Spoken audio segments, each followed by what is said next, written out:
For more than a decade, one question has haunted investigators. Not where Lars Mittank went, but why he ran in the first place.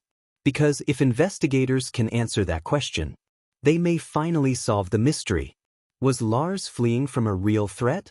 A medical crisis? A psychological breakdown? Or something nobody has considered? The airport footage shows the moment he ran. What it doesn't show is what was happening inside his mind. And that is where the real mystery begins. By the time Lars disappeared into the fields beyond Varna Airport, investigators had already lost their most important witness. The only person who knew exactly what he was experiencing was gone. No note. No explanation. No final message. Just questions. Lots of questions. Before we dive deeply, kindly subscribe to my page, follow, like, and share for more hidden history, untold stories, and fascinating historical mysteries. Over the years, detectives, journalists, psychologists, doctors, private investigators, and millions of internet viewers have tried to reconstruct his final days. Yet no theory has managed to explain every piece of evidence. And that's what makes this case so fascinating. Every explanation works, until it doesn't.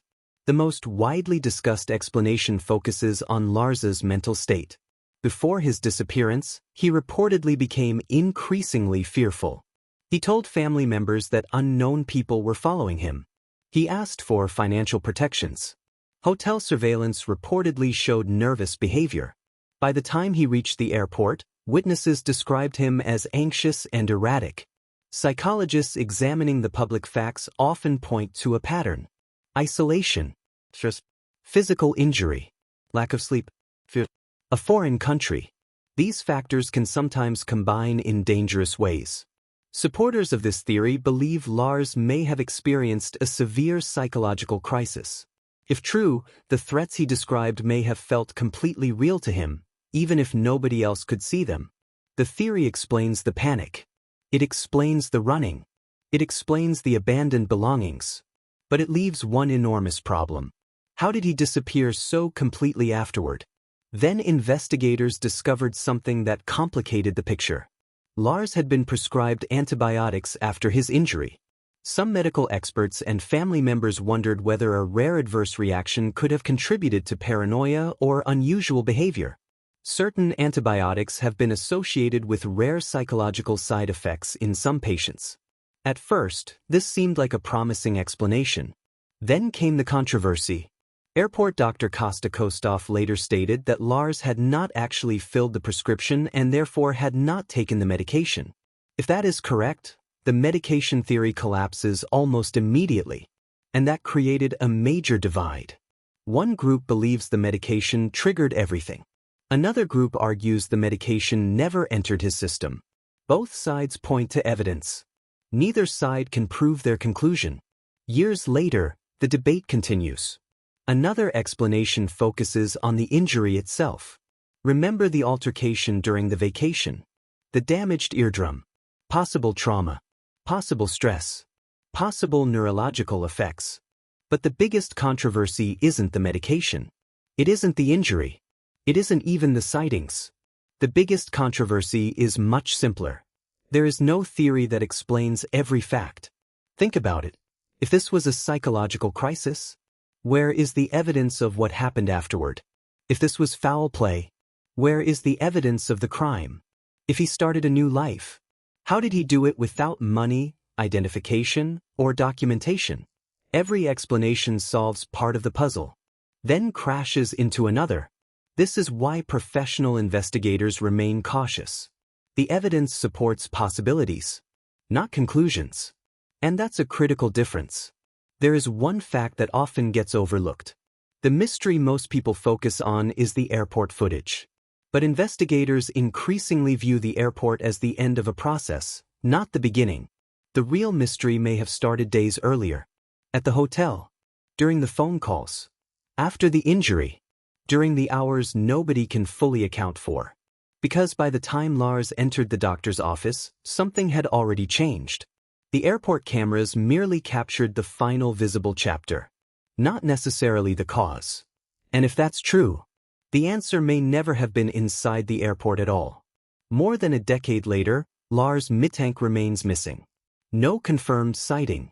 No confirmed remains. No confirmed explanation. Just a man running across a terminal, a fence, a field, and then nothing.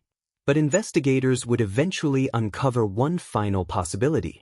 A theory so unsettling that some researchers believe it could explain nearly everything.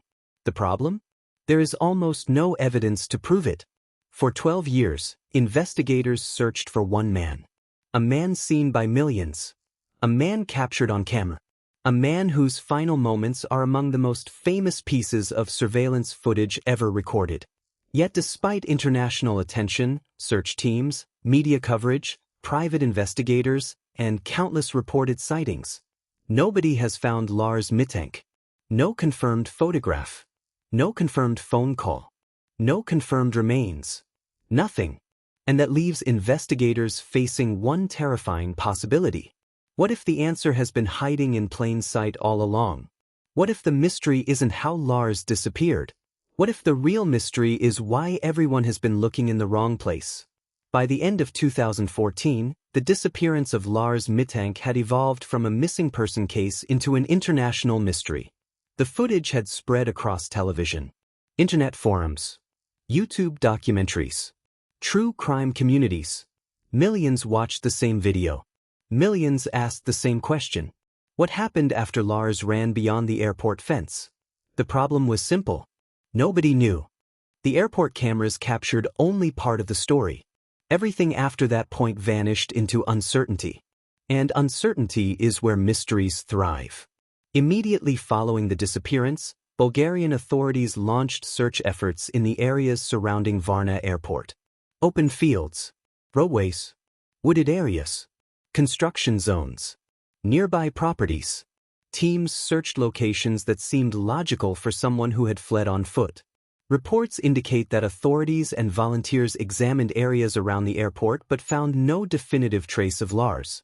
At first, investigators expected a quick resolution. Many believed Lars would be found within hours.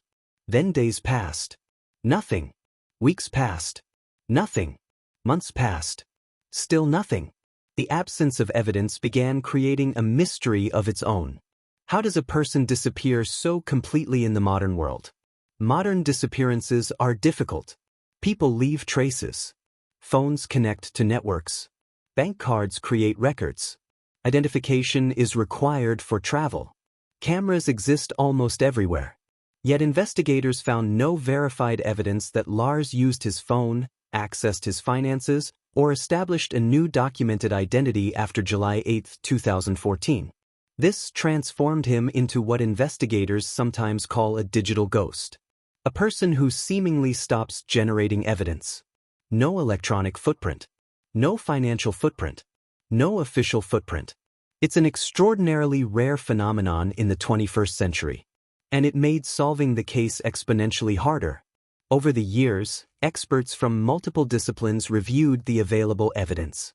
Psychologists, doctors, investigators, behavioral analysts. Many reached similar conclusions about one point. The airport footage suggests genuine fear, not performance, not acting. The debate begins when experts try to explain its source. Some believe Lars experienced an acute psychological crisis triggered by stress, injury, isolation, or a combination of factors. Others argue that no expert can confidently diagnose a missing person based solely on public information and surveillance footage. And that distinction matters, because assumptions are not evidence. Investigators repeatedly returned to the same frustrating reality. There is not enough information to reach certainty, only probability. Then came the theory that many investigators hesitate to discuss publicly. Not because it's impossible, but because proving it is extraordinarily difficult. The theory suggests that Lars may have survived the airport incident. Not for hours. Not for days. But for years. Supporters of this theory point to the complete absence of physical evidence. No confirmed crime scene. No confirmed remains. No confirmed death. If investigators cannot prove he died, then survival remains a possibility. Perhaps he reached another country. Perhaps he lived off the grid. Perhaps he deliberately avoided contact. Perhaps he eventually adopted another identity. The theory is controversial because it raises an obvious question. How could someone disappear for more than a decade without leaving a trace? No one has produced a convincing answer. Yet no one has completely ruled it out either. Another possibility is far simpler and far more tragic. Some investigators believe Lars may have encountered an accident shortly after leaving the airport area. Supporters of this theory point to the terrain beyond the airport. Open land, vegetation, remote sections that were difficult to search thoroughly. In this scenario, the disappearance requires no conspiracy, no criminal organization, no secret pursuit, only a frightened individual running into unfamiliar terrain. The problem? Years of searches have failed to uncover evidence that conclusively supports this explanation. And without evidence, it remains only a theory. Then there is the theory that refuses to disappear. The possibility that Lars was genuinely fleeing from someone. This idea remains popular because of the phone calls, the fear, the statements to family, the words spoken inside the doctor's office. Supporters argue that these details are too specific to ignore. Critics respond with an important question. If criminals were involved, where is the evidence? No suspects. No verified threats. No documented criminal connection. No witness has ever come forward with information capable of confirming the theory. And yet, many observers cannot completely dismiss it, because the emotional intensity displayed during Lars's final hours feels difficult to explain. The result is a theory that remains alive largely because it cannot be fully disproven. There is one detail that often gets lost beneath the headlines. Most discussions focus on the airport footage. Most discussions focus on the run. Most discussions focus on the disappearance itself. But experienced investigators frequently look elsewhere. They look at the days before the airport, the injury, the conversations, the hotel behavior, the growing fear. Because mysteries rarely begin at the moment they become visible. They begin earlier, in the unseen events that eventually lead to the visible crisis. If investigators ever solve this case, the answer may not emerge from the airport footage.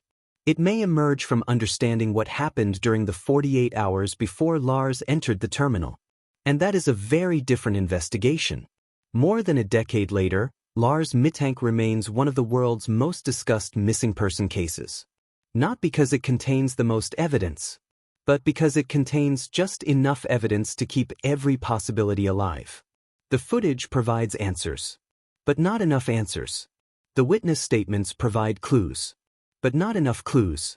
The theories explain pieces of the puzzle, but never the entire picture. And that combination creates something powerful. A mystery that refuses to end. Imagine watching the footage again. Lars exits the doctor's office. He moves through the terminal. He runs. He reaches the airport boundary. He climbs the fence. He disappears into the distance. Freeze the frame. Right there. At that exact moment. The final visible second. One question remains. What was happening inside his mind? Because if we knew the answer to that question, we might know where he went. We might know why he ran. We might know what happened next. But we don't. And perhaps that's why this case continues to fascinate the world. Not because of what we know, but because of what we don't. The Lars Mittank mystery remains officially unsolved. His family continues to seek answers. Investigators continue to examine leads. And millions continue to revisit the footage, hoping to notice something everyone else missed. A clue. A detail. A hidden answer. Something capable of finally ending the mystery. But until that day comes, the final image remains unchanged. A man running. A fence. An open field. And then nothing. Or perhaps everything. Because somewhere beyond that final frame lies a truth that has remained hidden for more than a decade. A truth that may still be waiting to be discovered. Please don't forget to subscribe to my page. Follow, like, and share for more hidden history, untold stories, and fascinating historical mysteries.